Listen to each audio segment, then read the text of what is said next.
దేశంలోని మహిమాన్విత ఆలయాన్ని వైభవాన్ని విశిష్టతను తెలియజేసే ప్రత్యేక కార్యక్రమం దివ్యధామానికి స్వాగతం సుస్వాగతం. శివుడు ఆదిదేవుడు, మహాదేవుడు, సకల చరాచర సృష్టిని నడిపించే లయకారుడు. అలాంటి మృత్యుంజయుడిని పూజిస్తే చాలు మన జీవితంలోని అన్ని సమస్యలకు పరిష్కారం లభిస్తుంది. అలాంటి పరమేశ్వరుని పూజించేందుకు దేశ విదేశాల్లో అనేక ఆలయాలు ఉన్నాయి. మన దేశంలోనూ ఎన్నో మహిమాన్విత ఆలయాలు ఉన్నాయి. శివుడి ఆలయాల్లో అనేకం ప్రకృతి ఒడిలో సేద తీరుతాయి, కొండ కోనల్లో కొలువై ఉంటాయి. మరికొన్ని మంచు కొండల్లో తన మహిమల్ని చాటుతాయి. నీటి బిందువులై శివలింగ రూపంలో అవతరించిన ఓ అరుదైన శివాలయం. ప్రపంచవ్యాప్తంగా గుర్తింపు పొందిన అమర్నాథ్ ఆలయ విశేషాలను, ప్రత్యేకతను ఇవాల్టి దివ్యధామంలో చూద్దాం.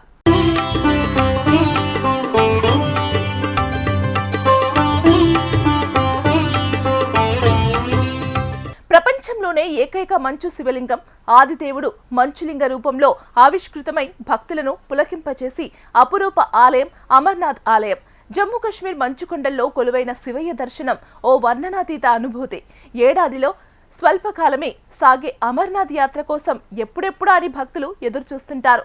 భక్తుల సందర్శనార్థం మంచులింగ రూపంలో ఆ పరమేశ్వరుడు ప్రతి ఏటా దర్శనమిస్తుంటాడు. ఈ ఏడాది జూలై 3 నుంచి ఆగస్టు 9 వరకు దర్శనం ఇవ్వనున్నాడు.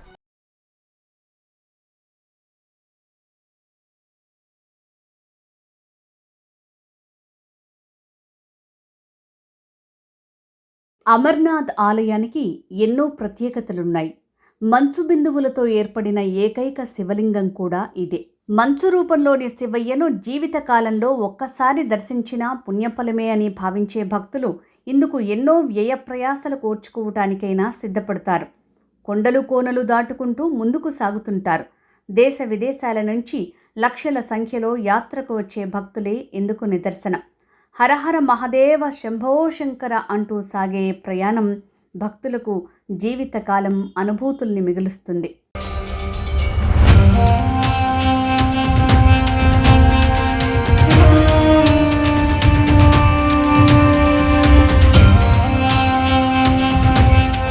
మన దేశంలో ఆధ్యాత్మికతకు నిలయాలుగా హిమాలయాలు ప్రకృతి రమణీయతకు నిలయాలే కాదు, ఆధ్యాత్మికతకు క్షేత్రాలు కూడా.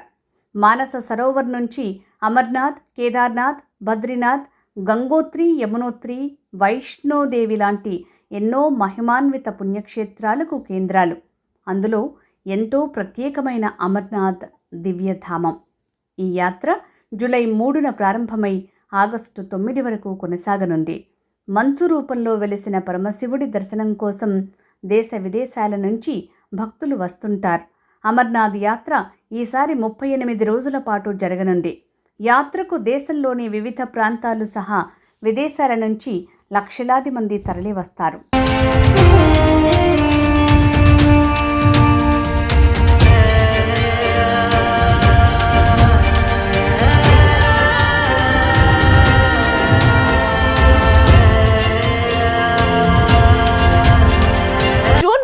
ప్రారంభమయ్యే మంచులింగ దర్శనం కోసం బేస్ క్యాంప్ నుంచి జూన్ 2న తొలి బ్యాచ్ బయలుదేరింది.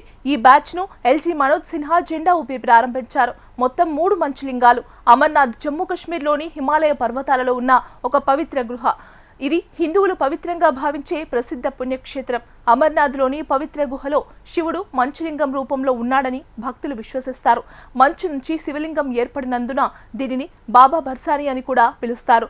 పవిత్ర గుహ చుట్టూ హిమానీ నదులు, మంచు పర్వతాలు ఉన్నాయి.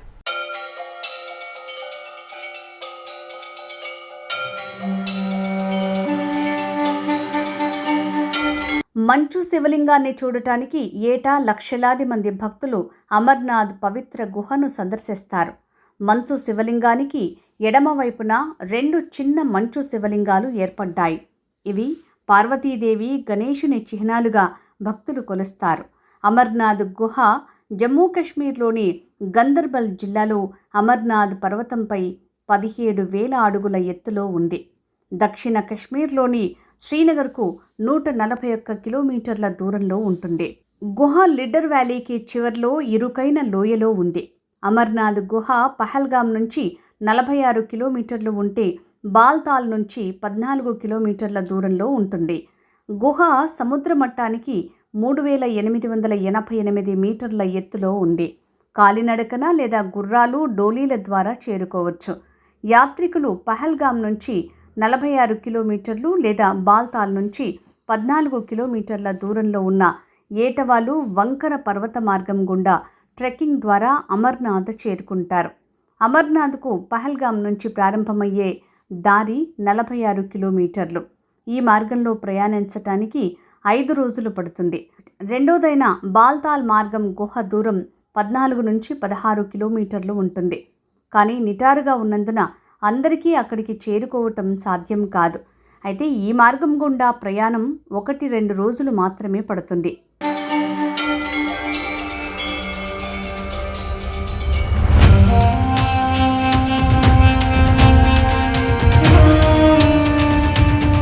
అమర్నాథ్ గుహకు సంబంధించిన పురాణ నేపథ్యం సర్వత్రా ఆసక్తికరం. ఓసారి పార్వతీదేవి తన అమరత్వానికి గల కారణం గురించి శివుడిని అడుగుతుంది.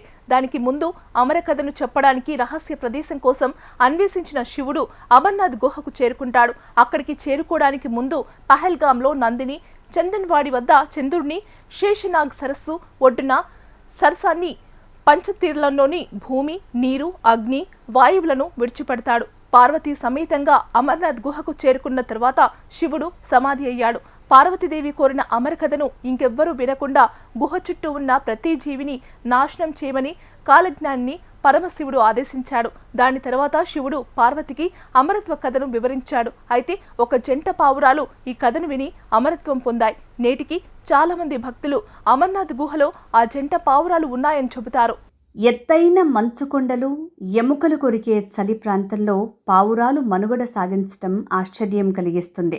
లక్షలాదిగా రిజిస్ట్రేషన్ చేసుకుంటున్న భక్తుల అపార విశ్వాసం కలిగిన అమర్నాథ్ నిర్వహణకు 2000 సంవత్సరంలో జమ్మూ కాశ్మీర్లోని ఫరూక్ అబ్దుల్లా ప్రభుత్వం గవర్నర్ నేతృత్వంలో శ్రీ అమర్నాథ్ పుణ్యక్షేత్రం బోర్డును ఏర్పాటు చేసింది. అయితే అంతకుముందు బూటా మాలిక్ బంధువులు, దశనమి అఖారా పండితులు, పూజారి సభమట్టన్ మందిరానికి సంప్రదాయ పోషకులుగా వ్యవహరించేవారు. సాధారణంగా అమర్నాథ్ యాత్ర జూలై-ఆగస్టు నెలల్లో జరుగుతుంది. మొదట్లో 15 రోజులు, ఆ తర్వాత 2 నెలలు నిర్వహించేవారు. అనంతరం ఏర్పడిన పరిస్థితుల కారణంగా 40 రోజుల పాటు యాత్ర కొనసాగుతోంది. ఇదే క్రమంలో కొన్నేళ్లుగా అమర్నాథ్ యాత్రికుల సంఖ్య పెరుగుతూ వస్తోంది. 1990లో వేల సంఖ్యలో వచ్చే భక్తులు కొన్ని సంవత్సరాల తర్వాత లక్షల సంఖ్యలో రావటం ప్రారంభమైంది. అలా 2011లో రికార్డు స్థాయిలో 6.34 లక్షల మంది యాత్రికులు అమర్నాథ్ను సందర్శించుకున్నారు. 2025 ఏడాదికి గాను జూన్ 2 నాటికి 3.31 లక్షల మంది రిజిస్టర్ చేసుకున్నారు. ఎప్పుడంటే అప్పుడు వెళ్లటం కుదరదు. ఇతర పుణ్యక్షేత్రాలకు వెళ్ళినట్లుగా అమర్నాథ్కు అప్పటికప్పుడు అనుకుని వెళ్లే అవకాశం లేదు. ముందుగా రిజిస్ట్రేషన్ చేయించుకోవాలి. ప్రతికూల వాతావరణ, భౌగోళిక పరిస్థితుల నేపథ్యంలో పూర్తి ఆరోగ్యంగా ఉన్నవారే దీనికి అర్హులు. యాత్ర చేయాలని భావించేవారు తప్పనిసరిగా ఆరోగ్య ధృవీకరణ పత్రం తీసుకురావాలనే నిబంధనను అమర్నాథ్ ష్రైన్ బోర్డు అమలు చేస్తోంది. యాత్రకు వెళ్లేవారు చలి, వాన నుంచి రక్షణ కోసం మంకీ క్యాప్లు, స్వెటర్లు, చేతికి గ్లౌజులు, కాళ్లకు షూ తీసుకువెళ్లాల్సి ఉంటుంది. కొంత దూరం మంచుకొండల మీదే నడవాలి.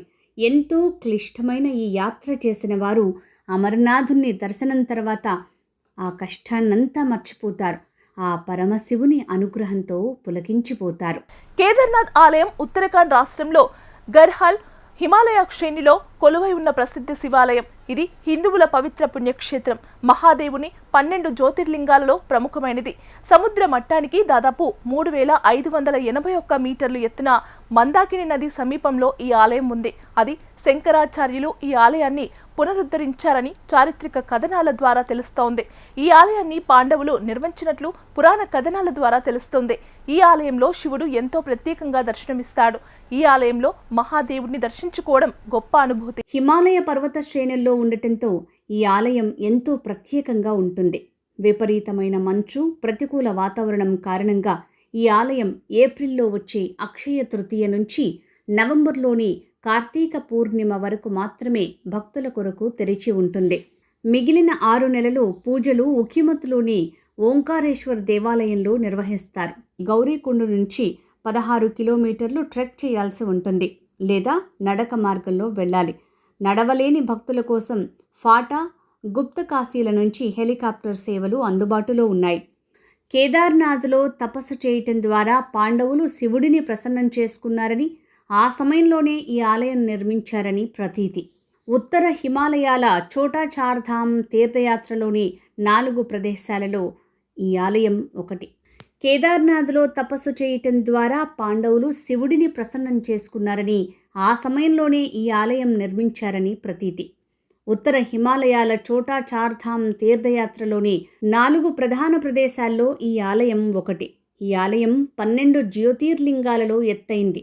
2013లో ఉత్తర భారతదేశంలో అనుకోకుండా సంభవించిన వరదల కారణంగా కేదార్నాథ్ ఆలయ సముదాయం, చుట్టుపక్కల ప్రాంతాలు, కేదార్నాథ్ పట్టణం విస్తృతంగా దెబ్బతిన్న ఆలయ నిర్మాణం చెక్కుచెదరలేదు. ఇదే శివయ్య లీలగా చెప్తారు. కేదారీనాథ్ ఆలయ ప్రస్తావన మనకు స్కంద పురాణంలో కనిపిస్తుంది. ఇందులో గంగానది మూలాన్ని వివరించే కథలో కేదారీనాథ్ గురించి విపులంగా వివరించారు.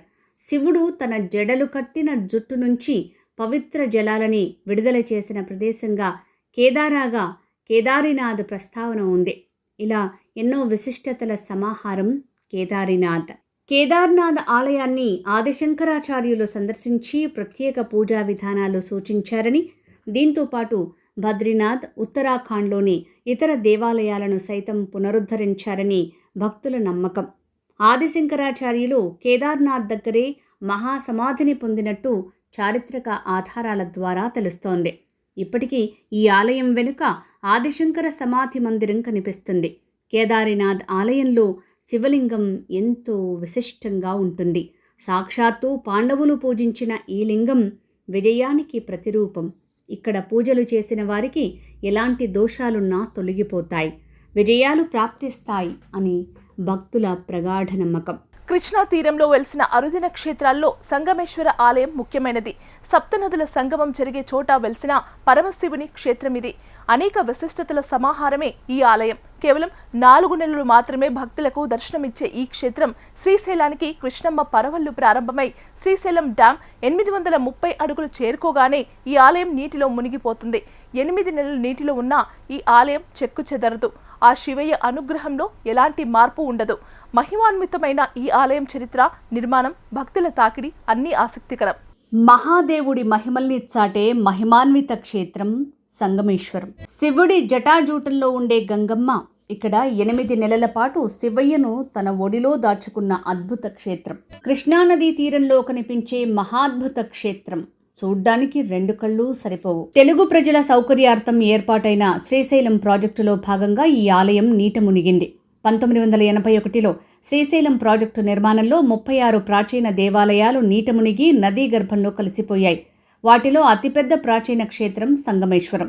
సంగమేశ్వరం వేద ఇతిహాసాలకు సంబంధించిన గొప్ప ఆధ్యాత్మిక క్షేత్రం. ప్రపంచవ్యాప్తంగా ప్రాచీన నాగరికతలన్నీ నదీ తీరంలోనే వెలిశాయి. రహదారులు, వాయు మార్గాలు లేనప్పుడు నదులే ప్రధాన ప్రయాణ మార్గాలు. ఇప్పటికీ మనిషితో సహా సకల జీవరాశులకు, అటవీ సంపదలకు మూలాధారం నదులే. దీని స్వచ్ఛతను కాపాడి సమాజంలో ఆధ్యాత్మిక ధార్మికతను నింపి కాపాడే ఉద్దేశంతోనే మన పూర్వీకులు నదీ తీరాల్లో క్షేత్రాలు, తీర్థాలుగా నిర్మించి ప్రతిష్ఠించారు. నంద్యాల జిల్లా ఆత్మకూరు, నల్లమల అరణ్యాల మధ్య ప్రవహించే కృష్ణానదీ తీరంలో వెలిసిన సప్తనది సంగమేశ్వరం విశిష్టమైన క్షేత్రం. పంచపాండవులు ఏం చేసినారు? సంగమం లోక విశ్రుతం అని. సప్త నది సంగమ తీరం ఏదైతే ఉందో సంగమేశ్వరంలో, అది లోక విశ్రుతం, మోక్షప్రదం. అక్కడ ఎవరైతే స్నానం చేస్తారో వాటికి అవశ్యంగా మోక్షమై కైలాసలోక ప్రాప్తి. అక్కడ ధర్మరాజు కూడా ఆ పుణ్యక్షేత్రంలో ప్రతిష్ఠ చేసినాడు. కాదు, ఒక వేప చెక్క లింగాన్ని ప్రతిష్ఠ చేసినాడు. ఇక్కడ రుద్రకోటి క్షేత్రానికి వచ్చినారు. రుద్రకోటి గత మళ్ళా శ్రీశైల క్షేత్రానికి కొన్నారు. వచ్చి ఇక్కడ సిద్ధేశ్వర స్వామి కూడా దర్శించినారు. ఆత్మకూరులో ఆత్మగ్రామం సమాగత్య అని మహాభారతం వస్తుంది. ఆత్మకూరు గ్రామానికి వచ్చినారు. అక్కడ సిద్ధేశ్వర స్వామి దర్శనం చేసుకొని సంగమేశ్వరి క్షేత్రం అక్కడ సేవ చేసినారు. కృష్ణానదీ తీరంలోని ఈ సప్తనది సంగమేశ్వర క్షేత్రానికి 4 యుగాల నాటి చరిత్ర ఉంది.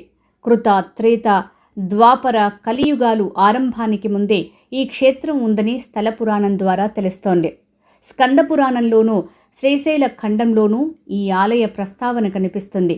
ద్వాపర యుగంలో లింగం ఏర్పడిన తర్వాత గుహాలయాలు ఏర్పడ్డాయి. ఆ తర్వాత కలియుగంలో ఆలయ నిర్మాణాల సంప్రదాయం మొదలైంది. ఆదిపరాశక్తులైన అలంపూర్ జోగులాంబ, సంగమేశ్వరంలోని లలితాదేవి, దుర్గం అంకాలమ్మ, కొలను భారతీ సరస్వతీదేవిని ఎక్కించుకుని స్వయంగా బ్రహ్మనే రథాన్ని నడుపుకుంటూ శ్రీశైలం వెళ్ళి శ్రీ భ్రమరాంబ మల్లికార్జున స్వామిని నిత్యం పూజించి తెల్లవారుజామునే తిరిగి తమ తమ స్థానాలకు వెళ్ళిపోయేవారని స్కందపురాణం ద్వారా తెలుస్తోంది. సంగమేశ్వరం ఓ క్షేత్రం మాత్రమే కాదు, 7 నదుల తీర్థంగా ప్రాశస్త్యం పొందింది.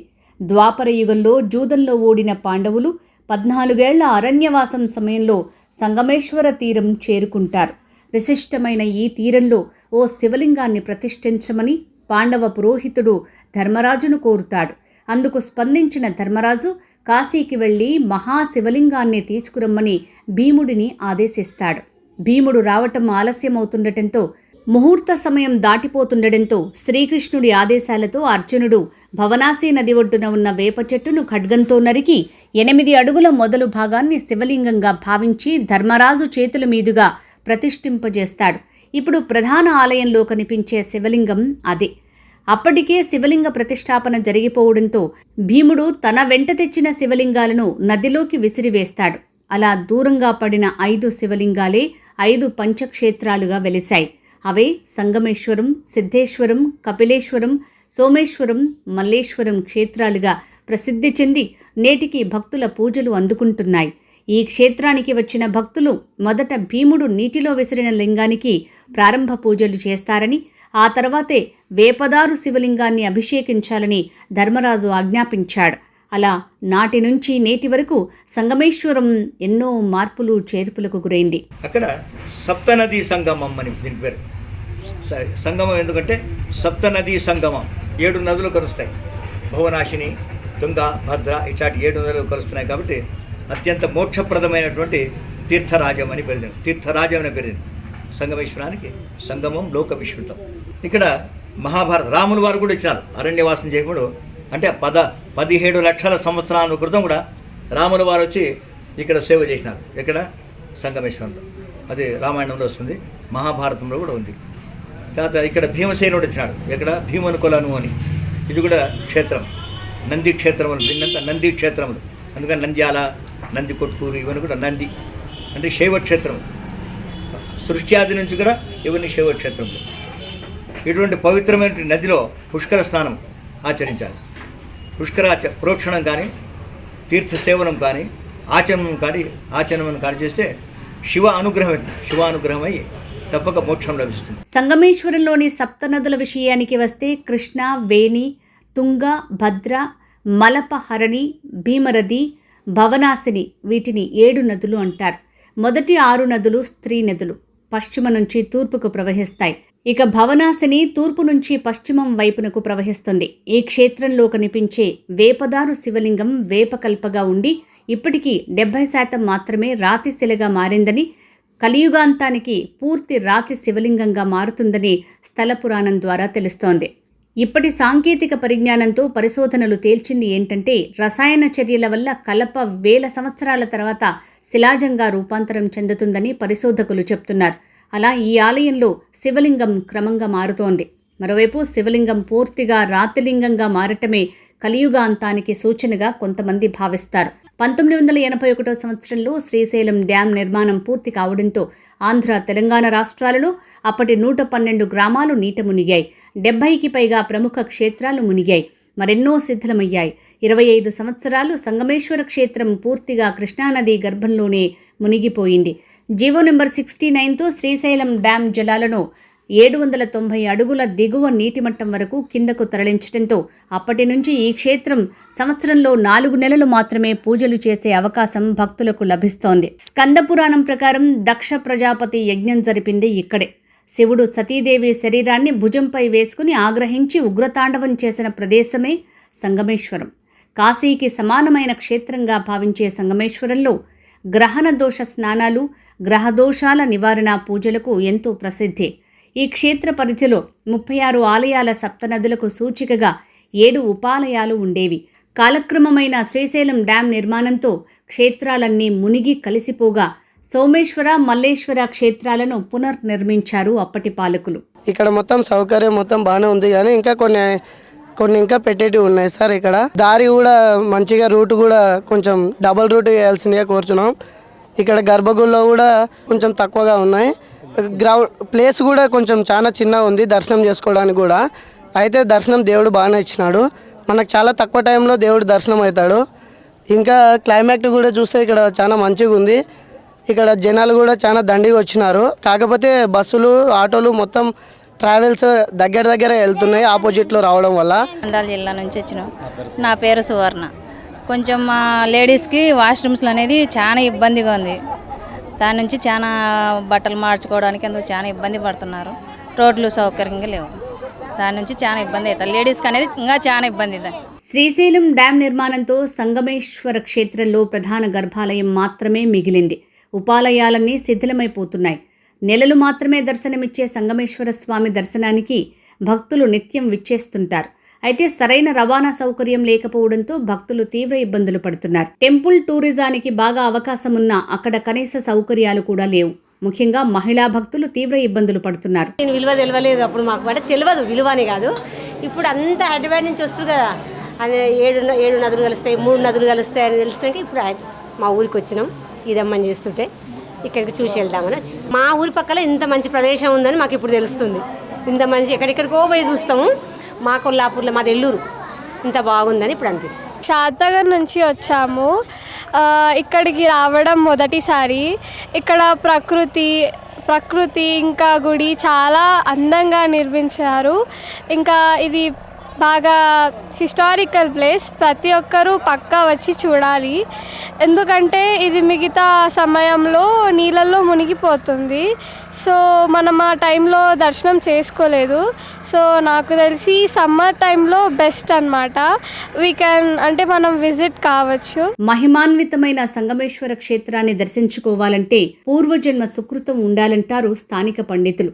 అయితే ఈ క్షేత్ర మహత్యాన్ని గుర్తించి ప్రభుత్వం ప్రత్యేక శ్రద్ధ పెట్టాలని భక్తులు కోరుతున్నారు. చూశారుగా, విశిష్టమైన హిమాలయాల్లో దాగి ఉన్న మహిమాన్విత శివాలయాల్ని. ఈ ఆలయాలకు చేరుకోవడం ఎంతో కష్టసాధ్యమైన క్షేత్రానికి చేరుకుంటే మాత్రం ఓ దివ్యానుభూతి మిగులుతుంది. ఆ దేవదేవుణ్ణి చూసి అనుభూతి ఒక జీవిత కాలానికి సరిపోతుంది. మహిమాన్వితమైన ఈ ఆలయాల్ని వీక్షించారు కదా. మరో విశిష్ట ఆలయం గురించి మరో దివ్యధామం కార్యక్రమంలో కలుద్దాం. అంతవరకు సెలవు. నమస్తే.